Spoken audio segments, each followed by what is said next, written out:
Yeah.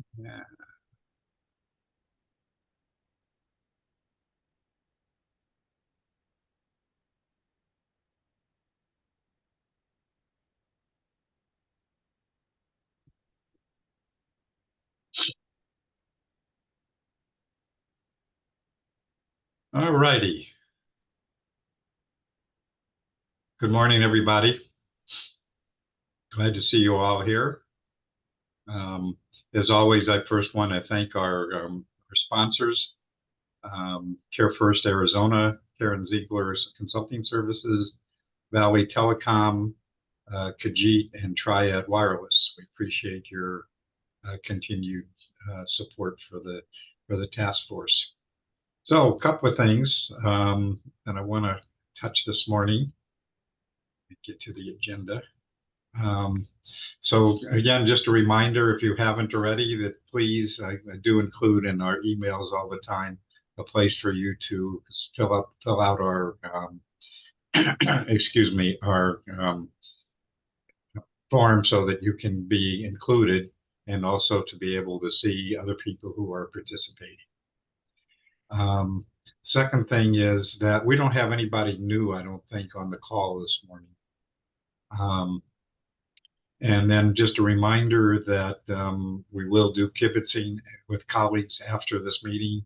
If anybody wants to stay online, for those of you who think you all know that kibitzing is just a informal continuation of the meeting. We turn off the recording and people can just chat, ask questions, share information, or whatever. So if there's people who are interested, we will do that.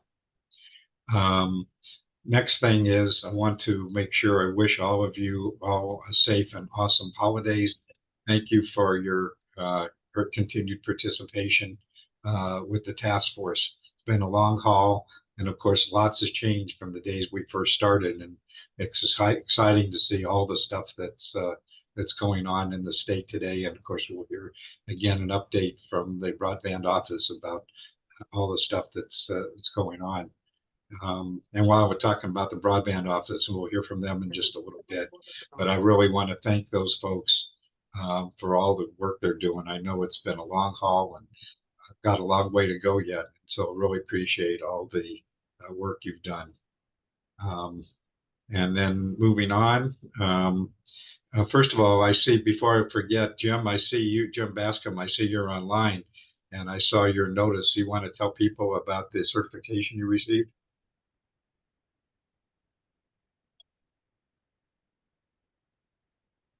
Well, geez, I wasn't expecting that. But Surprise, yeah, surprise. Yeah. So Arizona State decided, as you know, part of their charter is to support broadband in the unserved part of Arizona, and with the BEAD coming up, the ASU has created a certification course for broadband and digital equity. And the first course they held, the first certification program, started in the fall. It was a 6-week process. You earn 5 certifications, and then you get the overall digital equity inclusion cert. And so I went through the course. It was awesome. It is mostly self-paced, and you get to hear from via video from experts, mostly on the public policy side all across the country. And then there's an opportunity at the end of every 2-week period you have to provide an essay on various topics that you've learned about. The best part about that is there were some folks from Canada, from the East Coast. We had some folks from California. Most of them were tribal, city, county officials who were just getting into this BEAD game. But to read everybody else's and kind of share and do kibitzing at the end of the course with who's doing what, who's seeing what, who's got what resources and funding opportunities was pretty cool. So that wrapped up in November, and we were the first class to get certified. So it was pretty cool. Cool. And Aaron, I think you did that also, did you not? I did, yes. I was in the first cohort. Yeah, I second everything Jim just said. It was a fantastic course, and it's great to have such amazing things coming out of our local institutions, of course. But I agree that the nationwide perspective and the folks that you got to hear from was really wonderful. Cool. Give me 1 second here. I wanted to look for something. Okay.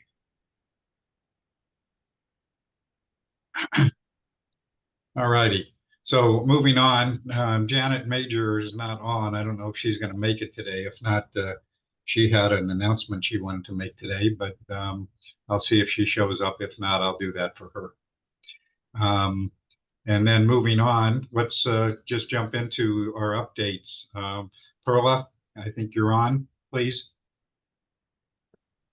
Hi, Steve. Good morning, everybody. This is Perla from the Arizona Commerce Authority. I am the broadband program manager. And to give an update, last week, Maggie gave information to the working groups about the State Broadband Office statewide in-person outreach tour. This will be, we're splitting up the state in 4 quadrants, and what we're going to do is visit quarterly every county, all 15 counties, as well as tribes, to engage and interact with them in regards to what's going on with their communities, receive direct inputs, and look into the unique challenges that they have. We also have coming up Erin's digital equity plan that's going to be posted for public comment in January. And I think those are the 2 big updates that we have so far. Each quarter, going back to the engagement plan, each quarter has split up the state into 4 quadrants, and we'll be visiting in quarter 1 the Northeast region and the Northern region, in quarter 2 the Eastern region, as well as the Southeast region, in quarter 3 the Southwest region and Central region, as well as quarter 4 the Western region, making sure that we hit all 22 tribes as well as all 15 counties. Is that all? Yeah, those are the 2 big updates. Oh, and Internet for All is happening in January 23rd and the 24th. Invitations and save the dates should be coming out shortly this week. I believe our marketing team is working on that as well. And those are the top big 3. Yeah. Awesome. Well, again, you guys are really busy, and thank you for all your hard work. So I know that you're kind of the lead in providing our updates, but I would just like to just take 2 minutes for Vanessa and Candace, just so people can meet the other folks who are online here. Vanessa, if you just want to say hello and just remind people about what you're doing. Good morning, everybody. Thanks, Steve. So I am Vanessa Figueroa, and I'm the Broadband Grants Manager. And my job will be to ensure that the grant management process goes smoothly. So from the pre-award, which will be the once the notice of opportunity of funding drops, to the closeout of the grant. So I'm sure I will be interacting with a lot of people, not so much maybe right now, but eventually you'll get to know me, and I'm always here to answer questions. Great, thank you, Vanessa. And Candace, I know you're online.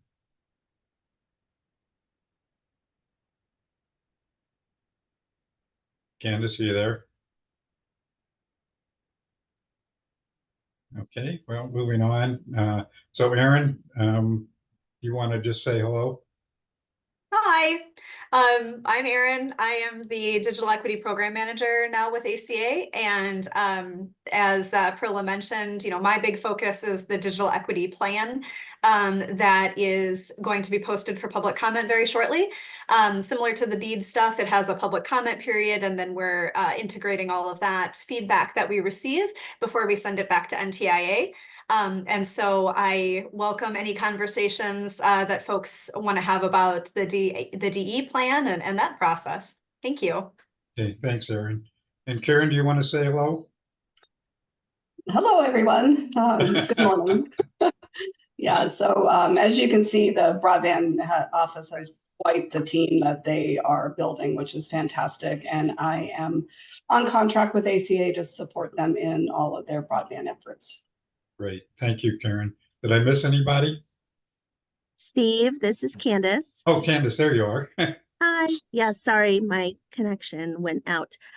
So last week on December 11th, we had a Southern Arizona Tribal Broadband Roundtable.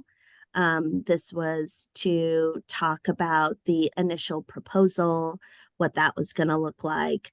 We also had Nicole Umayam provide an overview of the requirements and the ones especially that pertain to working with tribal nations. And then we also had Erin Lorandos talk about the digital equity plan, sort of the overview of that plan and what the objectives and goals would be. So we were able to brief the tribes in that regard.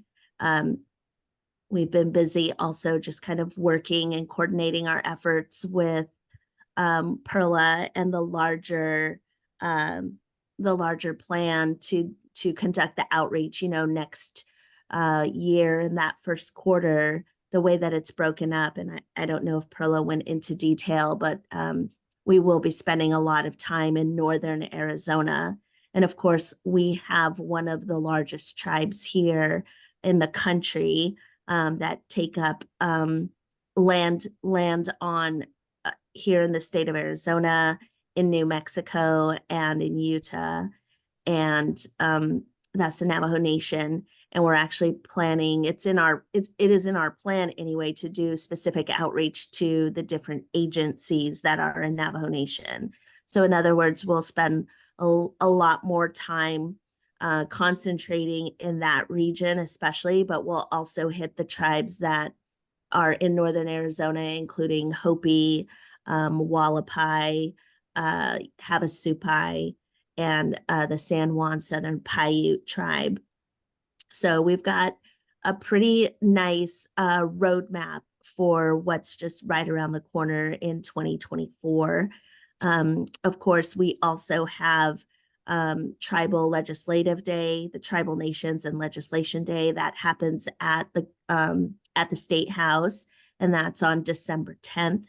And then on December 11th, there's the first annual Tribal Gaming Conference, which is going to provide an opportunity for tribal leaders who have already traveled down for Tribal Legislative Day to kind of stick around one more day.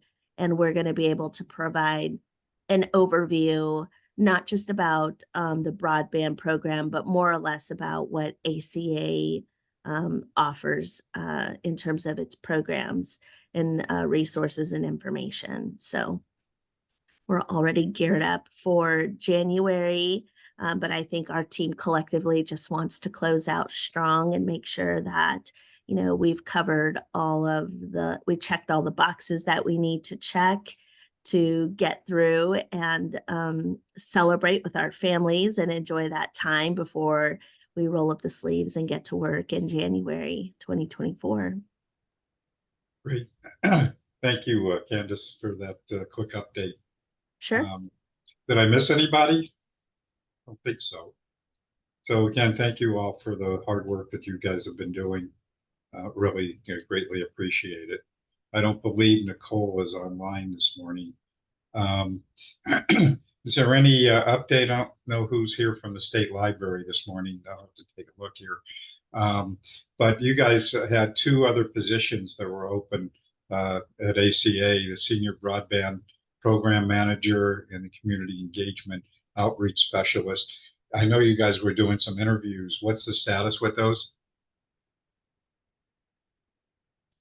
Same holidays got a little bit in the way of the interview process, so we'll have updates after the holidays on those positions probably, but we're still in the interview process. Okay, you're not accepting applications anymore, are you? I'm honestly not sure about that. HR kind of manages that part of it. Okay. If the link is still available on ZipRecruiter, then we are, but I can't speak to that I one was just unless curious somebody whether we else should knows. Yeah. keep telling people about that position or not. Yeah, I mean, I can only speak to the one that the interview process that I was involved in, and there were a few applicants. So I think it's kind of always a rolling basis because of, you know, you never know who is going to apply kind of a thing. But yeah, I'm not sure if it's still up or not. Sorry. Okay, I can no I can problem. speak a little bit on it. We do Oh, have the good. senior broadband program manager up still. It says expired, but it looks like it's still accepting applications. But so like Erin said, it's something to follow up with HR that we can definitely make sure of. But we're still in the interview process, like she says, and we'll be able to provide insights once the holidays pass, because you know everybody's busy with the holidays. Okay, thank you. Appreciate that. And actually, did I mention earlier that we are not meeting next week, of course? And so our next meeting is going to be on January the 4th. And one of the things, and I'll try and get a survey out about looking at the day and time that we're meeting. We have a number of people we haven't seen in a while because the meeting time just doesn't work for them. So we'll have to take a look at that again. As you know, it's always difficult to find a time that is convenient for everybody. You guys are all busy, busy, busy, busy, but we'll look into that after the first of the year. And just a reminder, although the input deadline has passed, but just a reminder that we did do a special study session on volume 2 of the initial proposal for BEAD, and it is available for viewing if you are interested in doing that. And I do include that link in the email that I send out. And again, I'll remind you that when I send out my email, that I do have links to a lot of events and meetings and things coming up, as well as the recap of our previous meetings and so forth. So I just remind you to try to review that if you want to know what's going on. So next thing is, and I'll of course be talking with Erin in the broadband office, that we want to do like we did with the BEAD proposal, is to do a special study session on the digital equity plan. And so we'll look at how that's going to take place and let you know what's happening with that. I also would like to do a special panel discussion on the role of broadband providers in digital equity and inclusion. There's a lot of providers who are doing great stuff, some who are not doing anything in the digital equity space other than providing just the connectivity. And so we want to have a discussion about how should broadband providers be engaged in digital equity. And of course, that certainly fits in with the digital equity plan. So, Hey, Steve, can I yes. just say something about that really quick? Yeah. When you plan that or when you start putting that together, I Yeah. think it's really important to start looking at or talking to them about low cost options that they're going to have available. Sure. In terms of the ISPs, just because we still don't know about ACP, and if it goes away, the shift really needs to be still getting people connected, but finding low cost options for them to do that. And right. I know Cox has something, but to, bring them all together and talk about, what, if anything, they're going to do in that space would be great. Sure. Okay, thank you, Elena. And when I start looking at that, I'll certainly actually try and include you in the planning of that. I'm not sure exactly how that's going to work. And again, I think that's part of a conversation with the broadband office and so forth. So we'll keep you up to date about that. So moving on, and it looks like I didn't update this page, but let's get into our digital access presentation this morning. And I want to introduce or actually, I'll let him introduce himself, is Doc. Doc, do I pronounce your last name correctly? Wininger? It is actually Weininger. It's like whining and dining. Okay. I kind of thought that's what it was. I don't know why I wasn't sure about that. But anyway, I wanted to introduce Doc, who is the Director of External Relations with Allo Communications. And Doc did a presentation to us probably a year or two ago. Uh, and they have been very busy here in Arizona in recent times. And so we're glad to welcome Doc back to kind of give us an update on all the great work that they're doing here in Arizona. So with that, Doc, I'm going to turn it over to you. Did you want to share a presentation or anything? I do. I have a PowerPoint pulled up on my computer. Can I Okay, share I'm going my? to stop. I'm going to stop sharing, and it's all yours. All right. So here we go. Share screen right here. Okay. So can everybody see that? Yes. All right.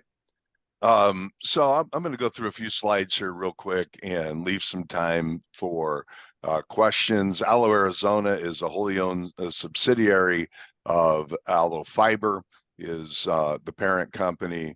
And let me give you a quick background on who Allo Fiber is. Allo Fiber is a competitive fiber to the premise provider. We build ubiquitous citywide fiber networks. So when we enter a market, we don't just build to businesses or do E-rate to schools or whatever. We actually build to every location in the city, every residence, every business, every government institution, everything within a city.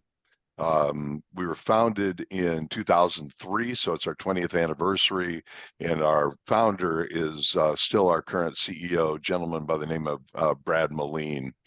We are owned privately. Nelnet, if you're familiar with Nelnet, I apologize. It is the largest processor of student loans in the United States. They process about 2/3 of the student loans in the United States, about $750 billion under management. They own 45% of Allo.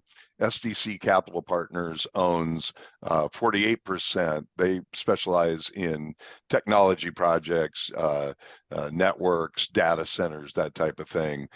We currently pass more than 1 million population, and obviously are growing on a very quick basis, as we'll talk about real quickly. We have our 4 core values. Just want to mention them real quick. We don't, for example, we don't do on Honest, we don't do introductory pricing. If you're a customer for 5 days or 5 years, you pay the same price. So we don't do the, $59.99 and then jumps to $129.99 as you go forward. Exceptional value. We provide in our basic rate the router. And so our routers are Wi-Fi 6 compatible routers provided by Calix. They support over 500 devices now. It was about 250 devices. So each individual router. And then we provide our own tech support 24/7 with our own employees. We don't do call centers. We don't offshore. So at 2 o'clock in the morning, if you have an internet issue, you call, you get one of our employees in one of our communities that we serve. And we serve right now about 40 communities across 3 states.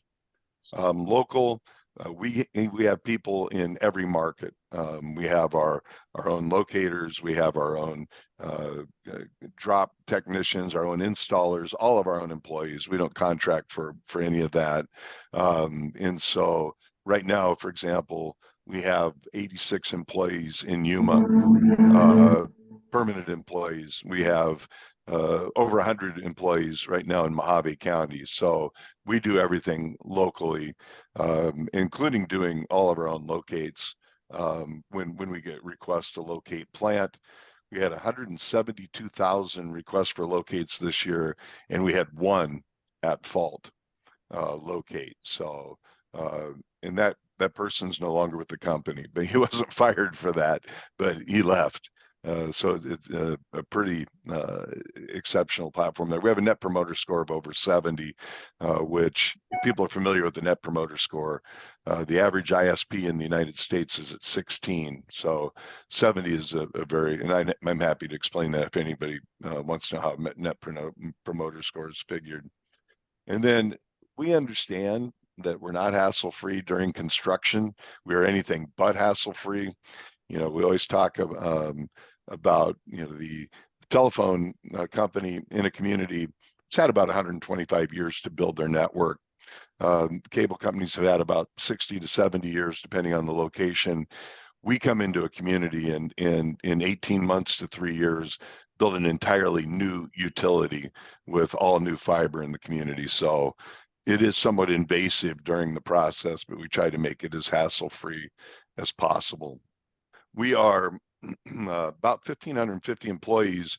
When I first came to Arizona and did my first deck in May of 2021, we were at 450 employees in 13 communities. Now we are 1,550 employees and growing. 225 plus of those are here in the state of Arizona as we continue to expand our markets. We have about approaching now 160,000 customers. We had about 700 a week, and we have built communities. We tend to concentrate on tier 2 and tier 3 communities. We have built as small as 1,500 and as large as 290,000 in population. That would be Lincoln, Nebraska, and just some of the awards that we've received. We've received a lot of awards. Those are some of the highlights over the last year or so. Here's a map that indicates, you can see we started on the Nebraska, Colorado border here in a place called Imperial, Nebraska, and then built the panhandle of Nebraska. In 2015, Nelnet bought Allo, and that was when you started seeing the expansion in eastern Nebraska. The expansion in the Front Range of Colorado started around 2019, and now our first markets construction began in May of 2022 in Lake Havasu City. And we now have live customers in Lake Havasu City, Kingman, and Yuma. And we have construction underway in San Luis. I was in front of the Somerton City Council on Tuesday night, and we'll begin construction there first quarter. We'll begin construction in Sierra Vista in January. The products we offer, as I mentioned, the Wi-Fi 6 wireless routers included. That's our tech support people can actually look at what's happening with your router from our NOC, and can reset it if necessary from there. Since we own all the routers, we don't charge for service calls. So it's our equipment, we come fix it. So it's not the $89, $100 truck roll or whatever. Our basic internet products for residential are 500 meg. All these are symmetrical speeds, both download and upload, since it's fiber. We offer 500 meg, a gig, and 2 gig download and upload both. And then our product is scalable to 10 gig as the routers and the software becomes available. Like I said, this slide's a little outdated because the new router, the Wi-Fi 6 router from Calix, now has been upgraded through software to be able to connect 500 devices individually on each router. We're also a linear television provider. That's actually how we get our right-of-way access in the communities. We have a video service license agreement with each of the communities that we operate with, using wireless set-top boxes and offering local stations.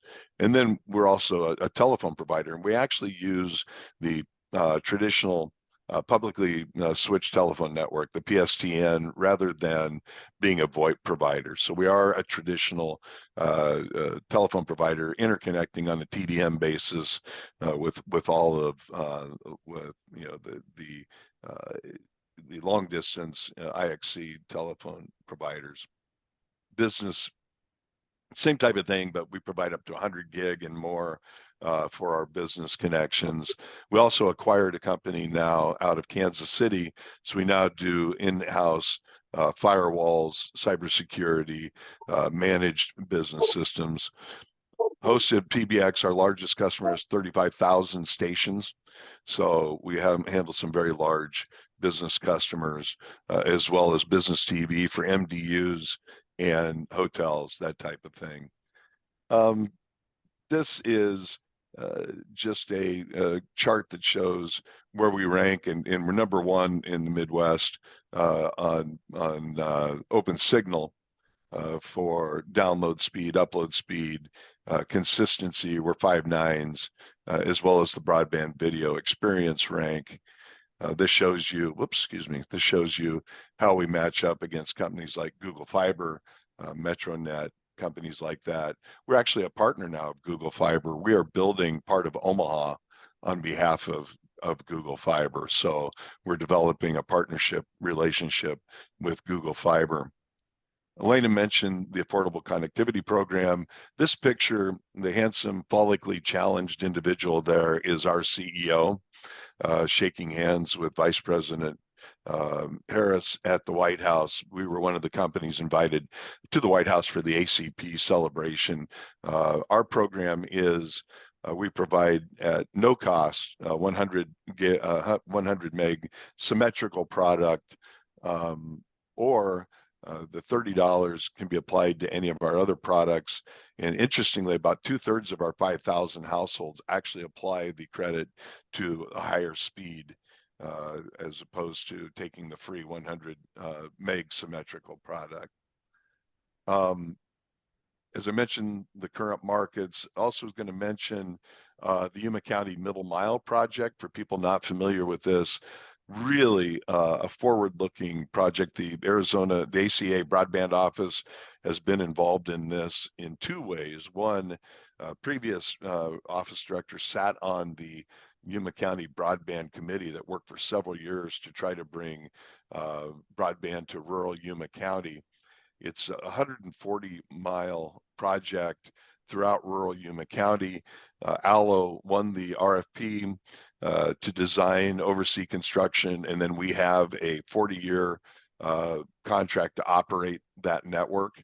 And it will be built not only to rural communities. For example, Somerton would not have been able to be last mile fiber built in San Luis without this network bringing fiber to these rural communities. And also the ACA Broadband Office awarded ALLO a grant to help in the construction of San Luis. San Luis is an extremely expensive community to construct because it's all front fed with very narrow easements under the sidewalks. So it is the most expensive construction that there is. And a grant from the Broadband Office is helping with the construction in Yuma. So there's already other projects. There's tower grants that have been provided to provide bandwidth for precision agriculture in Yuma County.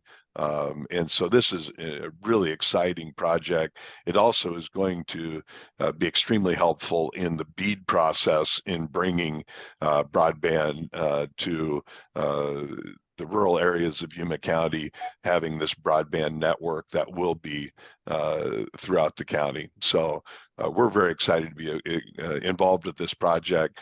Phase 1, which is about the first 80 miles of the project, is substantially completed now, and the fiber will be completely installed, light tested, and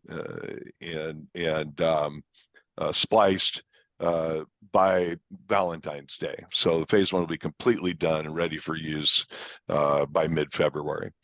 As we look at expansion markets, our board has already given preliminary approval for about a dozen more markets in Arizona.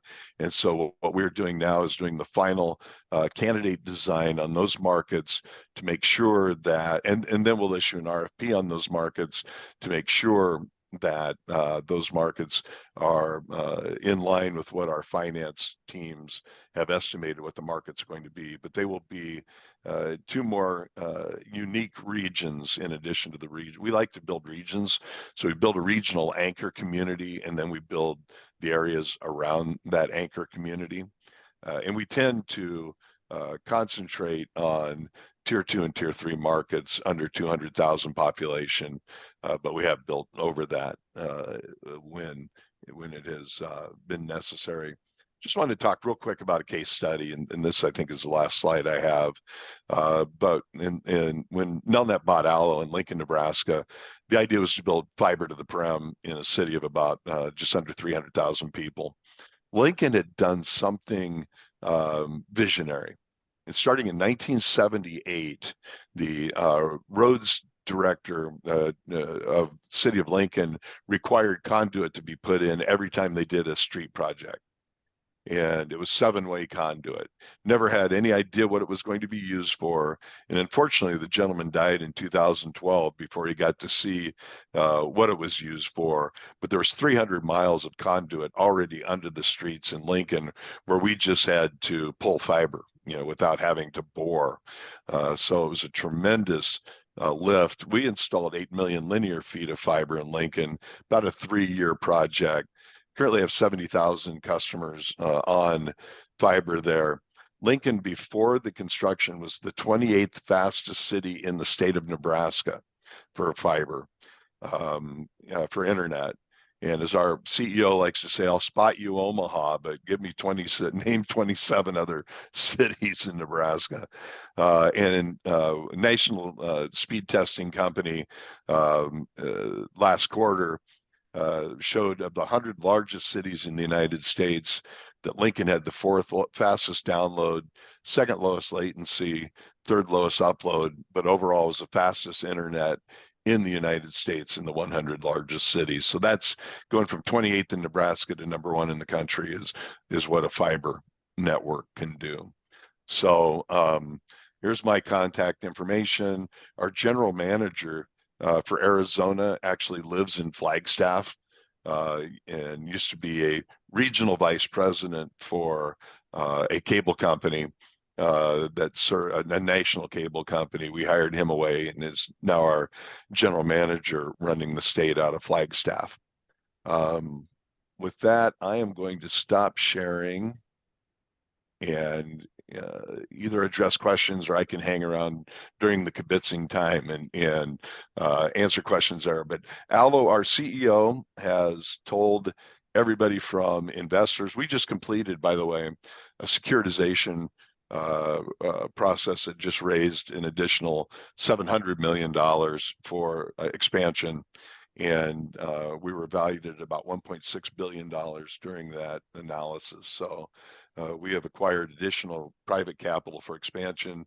We hope to participate heavily in the BEAD program in all 3 of our states. But our CEO has made it known that he believes Arizona ultimately will be larger than our other 2 states combined when the investment is complete and the construction is complete, probably 3 to 5 years from now.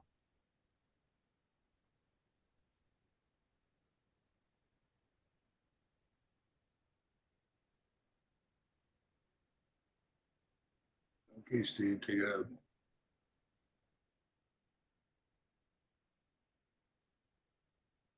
So, so Doc, you just answered a question that I was going to ask you about, which is that you guys are largely privately funded, if I'm not mistaken.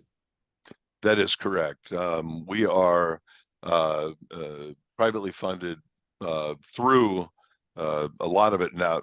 Going forward, the previous funding was provided by Nelnet and by SDC, which is a capital investment firm out of New York. And so they had provided or arranged the previous capital, some of it equity, some of it debt. But the securitization then has raised significant capital going forward. And our CEO is constantly working with the various investment houses, for new issues of bonds.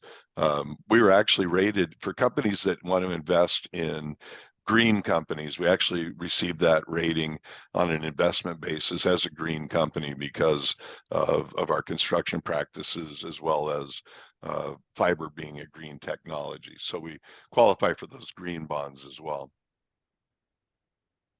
We have done, Steve, about a dozen out of the 40 markets, and with the new markets we'll be announcing, we'll go over 50 markets. About a dozen of those we have done public-private partnerships with the communities. And so we've been pretty creative about how we do these. In the case of Lincoln, for example, with all the conduit they have, Lincoln grows, to put it in Arizona perspective, Lincoln grows about a Benson or a Bisbee a year. It grows about 5,000 residents a year. So as we expand our network in Lincoln every year, we actually expand the city of Lincoln's conduit system on their behalf as well. So in Fort Morgan, Colorado, they own the backbone network. We own the drops, the electronics. In Breckenridge, which is incredibly expensive to build at 9,600 feet on a mountain, they own the entire system. We designed it, build it, and operate it. So we've done everything from private capital to we have done about a dozen public-private partnerships as well. Great. Thanks, Doc. Any questions or comments for Doc? I'll throw in a pitch, Steve. This is Jim. I've had the pleasure of knowing Doc for a while. If you get a chance to spend time with him, it's a true pleasure. But also, we should all embrace their presence in Arizona, and their CEO's interest here is in no small part due to Doc's influence. So great work, Doc, and we really do appreciate having you here. Thank you, Jim. I appreciate those comments. And Mitch, I think I saw you online here, and if I am hopefully not mistaken, that you are with Google Fiber. Is that correct? Are you still here, Mitch? Oh, guess he's gone. Okay. Well, Doc, thank you very much. It's really awesome what you guys are doing here. All right. Thank you, Steve. And like I said, I'll hang around for kibitzing in case people have any other questions. Sounds great. Okay. Excuse me. I'm having a little allergy attack here. Okay. So moving on. I don't think I saw anybody from the state library here this morning. Must be that holiday season that's interrupting everything. But excuse me. Oh, pardon me. I have to go take an allergy pill here. So a couple of quick things. I'm sorry that Janet is not here this morning. I actually had a chance, actually ran into Janet at a event last night, and she shared with me, and some of you may already know, that Janet is going to be retiring very shortly. She has been an awesome partner, amazing resource for Arizona, and we're going to miss her. I think she's planning to do some consulting and still be involved with telemedicine to some degree, but she's going to spend some time with her grandchildren.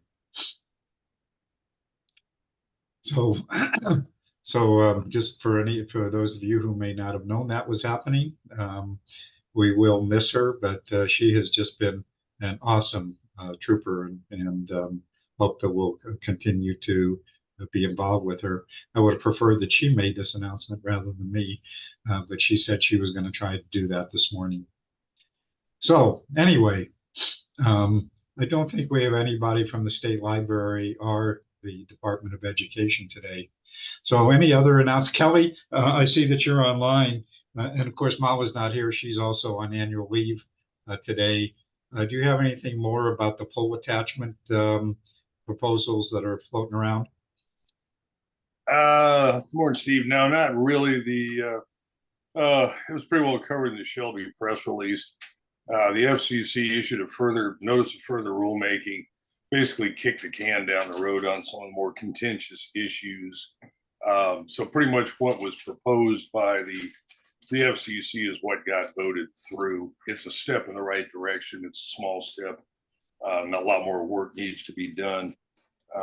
Unite and me and a lot of other people agree that one of the big problems is the exception to the shot clock for poll requests over 3,000 polls. The FCC did not handle that in this at all. That got bunted into the notice of further notice of proposed rulemaking. Hopefully they'll deal with that, but until they do, there's really, once you get above 3,000 polls, there's no incentive for anybody to do anything in a timely manner. So all in all, if anybody has any further questions, I would. There's really not that much out there. I'll send you the Shelby press release. You can circulate it. That pretty much summarized Shelby's position, which was, good start. Hopefully you'll finish up next year. Great, thank you for that update, Kelly. And Kirk Bush, I see that you're here and maybe here. I see you're on mute. Do you want to say anything about your recent event? Sorry about that. I was muted and my couple things going on. Steve, I'm sorry, what was that? I heard my name. Yeah, didn't you just have an event recently? An event. Oh yeah, the data center and AI cloud infrastructure summit in Goodyear. We did. It was awesome. Mark Goldstein was there and just made it awesome. And we're going to be doing some posting on it. But if you search the hashtag AZBSN 23 in LinkedIn, you can get kind of a feel for what happened. But yeah, it was awesome. Okay. And the SciTech Institute was there, and we raised money for the STEM kids, and everything's good. Thanks, Stephen. Sorry about multitasking. Not a problem. I know you always do that. Okay. Anybody else have anything that they want to share? Looks like we're going to end our meeting early today. Anything people want to talk about? If not, I guess we are done for today. Mark, good to see you last night. Mark Haley, it's good to see you last night. We had a great conversation. Likewise, Steve. Just a couple, two things. I think it's you and all the members of this committee is doing an awesome job, and I'm grateful and thankful to be part of it. And I want just to wish everyone a very, very safe and happy holidays and a very happy new year. So look forward to seeing you all in 2024 and working with you guys. Great. Thanks, Mark. Appreciate it. And John, I know you haven't been here for a while. Do you have anything new that you want to talk about? Well, one of the things that we had a nice K-12 summit in Arizona. This is for the National Initiative for Cybersecurity Education. And it was a great meeting. We had high school folks from all over the state there. And, everyone's excited about having better connectivity. That's going to make a huge difference for education around the state. And we're hoping to get better connectivity. We did have somebody from Dene up there from the Navajo Nation, but we'd like to see greater participation, and having higher bandwidth, of course, is going to make that more and more possible. Happy holidays to everybody. Okay. Thanks, John. Anybody else?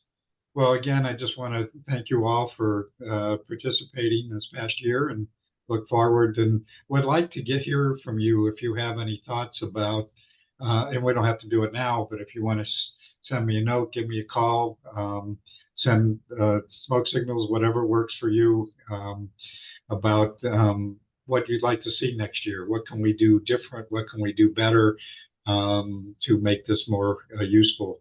Again, so much has changed and so much is happening that for me, it's a question of, okay, what's next for us, and how do we best help people? So with that, I don't have anything else this morning. Anybody Steve, have I was anything? gonna mention something. All these years since the task force started in March 2020, I've kept, like I mentioned to you in the past, a spreadsheet of all the presentations that have been given to the task force since March 2020. And if it's something you want to distribute, it's sort of a database of all the presentations that have been given.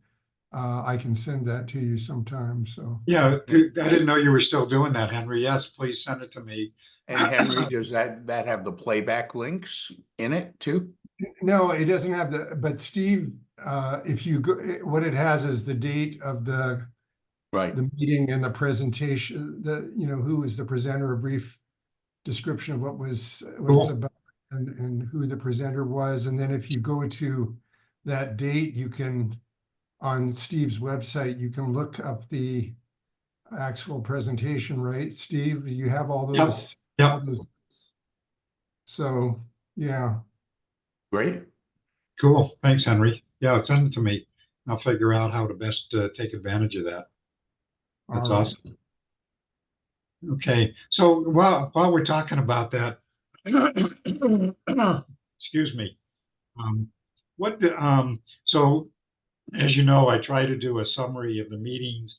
I have the listing of the presenters after every meeting and the recordings and everything. Is that useful for you? Is there a better way to do this? How are you getting the information you need to be able to do follow-ups?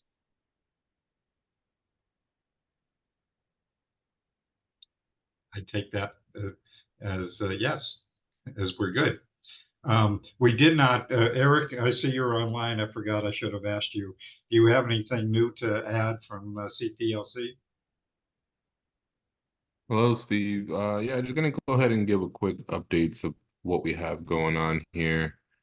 Just give me a second. So yeah, we're partnering with Tiago here, and we're gonna try to bring ACP applications and other resources out there to the community in Bisbee and Douglas.